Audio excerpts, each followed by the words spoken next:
Hello guys, welcome to Pakistani real reaction. तो कैसे हैं आप सब? मेरा नाम है मुदस्सिर, मैं हूं मुबश्शिर। सो गाइस, आज हम देखेंगे इंडियन मिलिट्री पावर इन 2023 2023 में भारत कितना ज्यादा स्ट्रांग हो चुका है। आज हम इस वीडियो के अंदर देखेंगे। बहुत ज्यादा मजा आने लगा तीनों शोबों में। हाँ, तीनों में। नेवी में कितना स्ट्रांग है, एयरफोर्स में कितना है, मतलब टोटली ओवरऑल आर्मी का कंपैरिजन। और इंडिया दिन ब दिन स्ट्रांग होता जा रहा है आर्मी वाइज। तो देखते हैं कितना हो चुका है। काउंटडाउन देखते हैं। ओरिजिनल वीडियो का लिंक मिल जाएगा आप लोगों को। स्टडी का वीडियो है, इनके चैनल को लाजमी सब्सक्राइब कीजिएगा। तो स्टार्ट।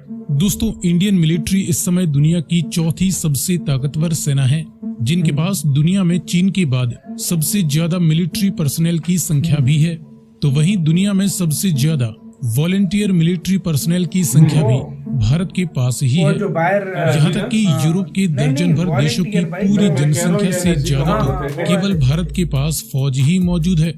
भारत दुनिया में सबसे ज्यादा हथियार खरीदने में भी अव्वल रहता है, लेकिन अपनी डिफेंस के लिए अन्य देशों से हथियार खरीदने से ज्यादा बेहतर होता है अपनी खुद की तकनीक के दम पर हथियारों का निर्माण करना। और रशिया यूक्रेन युद्ध के दौरान भारत के रशियन हथियारों की कमी व उनके अन्य अपग्रेड इक्विपमेंट्स की आपूर्ति में हो रहे डिलेस को देखते हुए भारत ने आगे चलकर अन्य देशों से नए हथियार खरीदने के बजाय अपने ही देश की डोमेस्टिक कंपनियों व तकनीकों के हथियार निर्माण पर ज्यादा जोर देना चालू कर दिया है, जिसको देखते हुए ऐसा लगता है कि भारत भी अमेरिका की तरह ही आगे चलकर दुनिया के कई देशों को अपने हथियार एक्सपोर्ट कर पाएगा। और इससे भारत के संबंध भी उन देशों के साथ काफी मजबूत हो सकेंगे जो कि अन्य फ्रंट्स पर भी भारत को अंतर्राष्ट्रीय मंच पर सपोर्ट करेंगे। एक तरफ जहां भारत के विरोधी देशों में चीन की ताकत दिन ब दिन बढ़ती जा रही है, तो वहीं पाकिस्तान भी अमेरिका, चीन व तुर्की के दम पर भारत की नाक में दम करने को पूरी तरह से तैयार है। ऐसे में भारत को अपने डिफेंस के साथ साथ अटैकिंग पावर को भी बढ़ाना लाजमी था। और लकीली वर्तमान भारत सरकार ने समय रहते हुए अपनी आवश्यकताओं को पहचानते हुए सही चालें चलना शुरू कर दिया है, जिसका असर इस समय विश्व मंच पर भारत की बढ़ती छवि के रूप में भी देखने को मिल रहा है। आज के इस वीडियो में हम जानेंगे कि वर्तमान समय में भारतीय आर्म्ड फोर्सेस की तीनों ही ब्रांचों इंडियन आर्मी, इंडियन नेवी और इंडियन एयरफोर्स की फायर पावर कितनी है। लेकिन वीडियो में आगे बढ़ने से पहले आपकी डिफेंस नॉलेज को चेक करने के लिए एक सवाल। वर्तमान समय में भारत के चीफ ऑफ डिफेंस स्टाफ कौन है? जनरल मनोज मुकुंद नरवणे या जनरल अनिल चौहान? यदि आपको इसका जवाब मालूम है तो कमेंट में लिखकर बताएं। साथ ही जानकारी पसंद आए तो वीडियो को लाइक एंड शेयर करते हुए चैनल को सब्सक्राइब करना न भूलें। अब चलिए शुरू करते हैं। एक देश की सेना को डिफेंस की फंडिंग अच्छी तरह मिलने के लिए जरूरी होता है कि उस देश की आर्थिक हालत मजबूत होनी चाहिए। इस संबंध में भारत की पोजीशन काफी बेहतर है।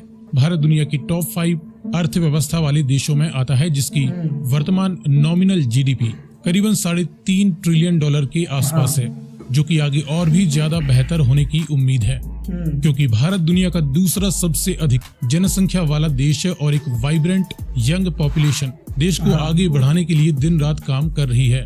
भारत की जनसंख्या वर्तमान समय में 140 करोड़ से भी ज्यादा हो चुकी है। भारत का डिफेंस बजट भी दुनिया के टॉप 5 देशों में आता है। इस साल के लिए भारत ने करीबन $70 बिलियन के आसपास अपने डिफेंस पर स्पेंड करने की योजना बनाई है। ये आंकड़े आगे चलकर कुछ कम या कुछ ज्यादा भी हो सकते हैं।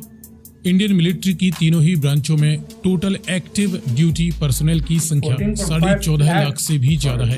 11 से 12 लाख इंडियन मिलिट्री के पास रिजर्व पर्सनल भी मौजूद है। वहीं इनसे कहीं ज्यादा पैरा मिलिट्री फोर्सेस भी इंडिया के पास मौजूद है। मास डिस्ट्रक्शन के न्यूक्लियर वारहेड्स की बात करें तो भारत के पास करीबन 160 न्यूक्लियर वारहेड्स बताए जाते हैं। हालांकि ये आंकड़ा चीन या पाकिस्तान के मुकाबले कम है, लेकिन भारत के पास अपनी न्यूक्लियर वारहेड्स को जमीन, जल और हवा तीनों ही माध्यमों से दुश्मन की सीमा तक डिलीवर करने की क्षमता है। इसके बाद बात करें जमीनी ताकत की, तो इस फील्ड में मैन बैटल टैंक्स की करीबन 4600 से ज्यादा यूनिट्स इंडियन आर्मी के पास मौजूद है। भारत मेनली इस्तेमाल करता है रशियन T-90 भीष्मा व इसके upgraded version T-90S man battle tanks को, अपने खुद के अर्जुन मैन बैटल टैंक्स की मार्क 1 वेरिएंट की 100 से ज्यादा यूनिट्स व इसके मार्क 1A वेरिएंट्स की भी 118 यूनिट्स के ऑर्डर दिए जा चुके हैं। 2400 से ज्यादा यूनिट्स भारत के पास हैं रशियन T-72 अजय टैंक की। अजय मार्क 2 के भी नए वेरिएंट्स बनाए जाना है, लेकिन क्योंकि रशिया यूक्रेन के साथ वॉर में उलझा हुआ है, इसीलिए भारत को इसके अपग्रेड के लिए इजराइल, पोलैंड व फ्रांस के साथ बातचीत करनी पड़ रही है। आगे चलकर Bharat T-72 Ajay man battle tanks को अपने फ्यूचर रेडी कॉम्बैट व्हीकल्स की 1770 से ज्यादा यूनिट से धीरे धीरे रिप्लेस करने की योजना भी बना रहा है। इसके बाद बात करें इन्फेंट्री फाइटिंग व्हीकल्स की, तो भारत के पास फिलहाल BMP-2 सरत इन्फेंट्री फाइटिंग व्हीकल्स की 2500 से ज्यादा यूनिट्स मौजूद हैं, जिन्हें समय के साथ धीरे धीरे अपग्रेड किया जा रहा है। साथ ही आगे चलकर Bharat 1750 future infantry combat vehicles के माध्यम से इन्हें रिप्लेस करेगा। इन इन्फेंट्री फाइटिंग व्हीकल्स के अलावा भारत के पास फॉरेन व लोकल कंपनीज के माध्यम से प्रोड्यूस किए गए करीबन 9 से 10 हजार आर्मर्ड पर्सनल कैरियर्स भी मौजूद हैं, जिनकी संख्या आगे चलकर और भी ज्यादा बढ़ने वाली है, क्योंकि अब भारत की स्वदेशी कंपनियां इनका निर्माण करने लगी हैं। इसके बाद सेल्फ प्रोपेल्ड आर्टिलरीज की करीबन 100 यूनिट्स भारत के पास मौजूद हैं। भारत साउथ कोरियन K9 वज्र सेल्फ प्रोपेल्ड आर्टिलरीज का इस्तेमाल करता है, जिसकी आगे चलकर 100 यूनिट्स के ऑर्डर्स और दिए जाना है, जिनका निर्माण भारत में L&T द्वारा लोकली लाइसेंस पर प्रोड्यूस किया जाता है। वहीं बात करें टाउड यानी फील्ड हवित्जर्स की, तो इसकी करीबन 3300 यूनिट्स भारतीय आर्मी के पास मौजूद हैं। टाउड हवित्जर्स में भारत अपनी लेटेस्ट धनुष हवित्जर्स का इस्तेमाल करता है, इसकी आगे चलकर 100 से 400 यूनिट्स और बनाई जाना है। इसके अलावा इंडिया UK द्वारा मेड BAE M777 सिस्टम्स का इस्तेमाल भी भारत करता है। भारतीय सेना के पास स्वीडन की 400 से ज्यादा हॉबिटस हवित्जर्स हैं। इंडिया इजराइल द्वारा सोवियत समय की M46 शारंग फील्ड गन्स को अपग्रेड किया गया है। वहीं ऑर्डिनेंस इंडियन फील्ड गन भी भारत के पास 1700 से ज्यादा की संख्या में मौजूद है। इसके अलावा भारत DRDO के माध्यम से advanced towed artillery gun system इसे भी तैयार कर चुका है और इसके ट्रायल्स अभी चल रहे हैं। कंप्लीट होने के बाद इसकी सैकड़ों यूनिट्स इंडियन आर्मी को मिलने लगेंगी। मल्टीपल रॉकेट लॉन्चर्स की बात करें तो इस समय भारत के पास करीबन 1500 से ज्यादा मल्टीपल रॉकेट लॉन्चर्स मौजूद हैं। भारत मेनली इस्तेमाल करता है 900 से ज्यादा स्मर्च 9K58 multi barrel rocket launcher का।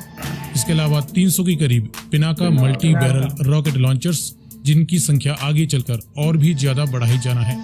BM-21 grad multiple rocket system भी भारत के पास फिलहाल मौजूद हैं। इन्हें धीरे धीरे पिनाका के माध्यम से रिप्लेस कर दिया जाएगा। अटैकिंग क्षमता के अलावा भारत के पास अपने डिफेंस के लिए भी काफी सारे सिस्टम्स मौजूद हैं। इनमें भारत के पास दुश्मन के सैटेलाइट्स को तबाह करने के लिए पृथ्वी डिफेंस व्हीकल मार्क 2 मौजूद है, जो कि जमीन से 1200 किलोमीटर की ऊंचाई पर भी किसी मूविंग टारगेट्स को तबाह कर सकता है। दुश्मन की बैलिस्टिक मिसाइलों से डिफेंस के लिए भारत के पास Indo atmospheric anti ballistic missile system advance air defence मौजूद है। वहीं exo atmospheric anti ballistic missile defence system Prithvi defence vehicle की भी कंप्लीट टेस्टिंग भारत कर चुका है। दुश्मन की बैलिस्टिक मिसाइलों के अलावा भारत के पास है रशिया व दुनिया का सबसे बेहतरीन long range surface to air missile defence system S-400। आगे चलकर भारत इसके और भी ज्यादा अपग्रेडेड वर्जन्स को भी रशिया से खरीद सकता है। S-400 अपने नाम के अनुसार ही 400 किलोमीटर की रेंज तक के टारगेट्स को डिटेक्ट एंड डिस्ट्रॉय कर सकता है। बैलिस्टिक व लॉन्ग रेंज के अलावा मीडियम रेंज के लिए भारत के पास है बराक 8 आकाश और spider medium range surface to air missile defence system. Barak 8 70 kilometre की रेंज तक टारगेट को डिटेक्ट एंड डिस्ट्रॉय कर सकता है। ये S-400 को सपोर्ट करेगा। आकाश के भी अलग अलग वेरिएंट्स बनाए जा चुके हैं, जो कि 40 किलोमीटर 70 किलोमीटर व 80 किलोमीटर की रेंज तक टेस्ट किया जा चुका है। वहीं स्पाइडर सिस्टम 50 किलोमीटर की रेंज तक टारगेट को तबाह करने में सक्षम है। मीडियम रेंज के अलावा भारत के पास काफी सारे short range surface to air missile defence system है। भारत का अपना खुद का QR surface to air missile system 10 से 25 किलोमीटर की रेंज के लिए, सोवियत समय का KUB SA-6 surface to air missile system, जिसे आगे चलकर आकाश से रिप्लेस कर दिया जाएगा। सोवियत समय का ही SA-3 S-125 surface to air missile system, इसे भी आकाश से रिप्लेस किया जाएगा। Russian SA-8 9K33 surface to air missile system, इसे भारत अपने खुद के QR surface to air missile system से रिप्लेस करेगा। इसके अलावा भी भारत के पास काफी सारे short range surface to air missile system व man portable air defence systems भी मौजूद हैं। दोस्तों, ये तो रही इंडियन आर्मी की अटैकिंग और डिफेंसिव क्षमता। इसके बाद बात करें इंडियन एयरफोर्स की पावर की, तो इंडियन एयरफोर्स इस समय 2300 से ज्यादा सभी प्रकार के मिलिट्री एयरक्राफ्ट्स का इस्तेमाल करती है, जिनमें कुछ प्रमुख एयरक्राफ्ट्स की बात करें तो भारत के पास 550 से ज्यादा मल्टी रोल जेट्स मौजूद हैं। मल्टी रोल जेट्स में भारत इस्तेमाल करता है फ्रेंच डसॉल्ट राफेल का, रशियन सुखोई Su-30 MKI, अपने खुद के हिंदुस्तान एरोनॉटिक्स लिमिटेड द्वारा मेड तेजस मल्टी रोल जेट्स का। इसके अपग्रेडेड वेरिएंट्स भी आगे और बनाए जाना है। Russian MiG-29 multi role jet, French Mirage 2000 और सोवियत समय की MiG-21 बाइसॉन। डेडिकेटेड अटैक्स के लिए भारत के पास फिलहाल 120 UK made space jet Jaguar ground attack aircrafts मौजूद हैं। इनकी भी कुछ यूनिट्स रिटायर हो चुकी हैं और आगे चलकर भारत इसके विकल्प पर भी काम कर रहा है। इनके अलावा डेडिकेटेड अटैकर हेलीकॉप्टर्स की बात करें तो फिलहाल भारत के पास करीबन 130 से ज्यादा अटैक हेलीकॉप्टर्स मौजूद हैं। Bharat American Boeing AH-64 Apache attack helicopters का व Russian Mi-24 attack helicopters, Hindustan Aeronautics Limited द्वारा made Rudra armed utility attack helicopter का इस्तेमाल करता है। इसके अलावा भारत के पास HAL का ही प्रचंड अटैक हेलीकॉप्टर भी है। भारत बहुत सारे अनमैन्ड एरियल व्हीकल्स जैसे एडवांस एरियल अटैकिंग व डिफेंसिव सिस्टम्स का भी इस्तेमाल करता है। फिलहाल भारत के पास इजराइल की IAI heron, IAI searcher, IAI heron TP, America के जनरल एटॉमिक्स की MQ-9 रीपर जैसे सर्विलांस ड्रोन्स मौजूद हैं। भारत के DRDO द्वारा मेड लक्ष्य टारगेट ड्रोन व high altitude switch prime surveillance drone भी मेड इन इंडिया है। इसके अलावा भी भारत तपस, घातक जैसे और भी कई सारे अनमैन्ड कॉम्बैट एरियल व्हीकल्स का निर्माण भी कर रहा है। इंडियन एयरफोर्स की बात करें इंडियन नेवी की, तो इंडियन नेवी के पास मौजूद हैं दो बड़े एयरक्राफ्ट कैरियर्स, जिनमें INS विक्रमादित्य और भारत का खुद का INS विक्रांत इंडियन नेवी के जंगी जहाजी बेड़े में शामिल हो चुके हैं। इन हैवी एयरक्राफ्ट्स के अलावा दुश्मन की समुद्री ताकत को ध्वस्त करने के लिए भारत के पास हैं 11 बेहतरीन हथियारों से लैस डिस्ट्रॉयर शिप्स। भारत के पास अपनी खुद की तकनीक के विशाखापत्तनम क्लास के स्टेल्थ गाइडेड मिसाइल डिस्ट्रॉयर्स की 2 यूनिट्स हैं। आगे इसकी और यूनिट्स बनाए जाना है। इसके अलावा कोलकाता क्लास के स्टेल्थ गाइडेड मिसाइल डिस्ट्रॉयर्स की 3 यूनिट्स मौजूद हैं। दिल्ली क्लास के गाइडेड मिसाइल डिस्ट्रॉयर्स की 3 यूनिट्स हैं, तो वहीं राजपूत क्लास की गाइडेड मिसाइल डिस्ट्रॉयर्स की भी 3 यूनिट्स फिलहाल इंडियन नेवी के पास हैं। इसके बाद भारत के पास हैं 12 frigates. Indian navy Shivalik class की 3 stealth guided missile frigates operate करती है। 6 तलवार क्लास की स्टेल्थ गाइडेड मिसाइल ऑपरेट करती है।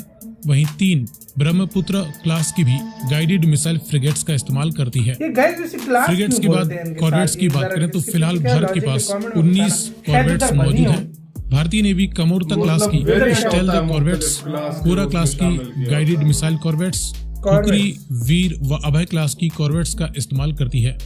समंदर के गुप्त हथियारों में भारत के पास फिलहाल 17 सबमरीन्स मौजूद हैं, जिनमें अरिहंत क्लास की 2 nuclear powered ballistic missile submarines भी हैं, जो कि हजारों किलोमीटर की रेंज तक अपनी न्यूक्लियर वारहेड्स को डिलीवर कर सकती हैं। इसके अलावा भारत के पास 15 कन्वेंशनली पावर्ड सबमरीन्स भी मौजूद हैं। सो फ्रेंड्स, फिलहाल वर्तमान इसी के साथ हुई गाइस ये वीडियो खत्म यार। मैं कहता हूँ ये इतनी बड़ी वीडियो में इतना कुछ बताया, अभी कुछ यही समझो, अभी तो मिसाइलों की बात ही नहीं हुई, मिसाइलों की बात नहीं, और काफी गन्स, मतलब काफी सारी ऐसी चीजें जिनके बारे में बात ही नहीं हुई। मिसाइलों के पूरा मैं कहता हूँ बेड़ा इंडिया के पास इस तरह के मिसाइल बनाया हुआ है।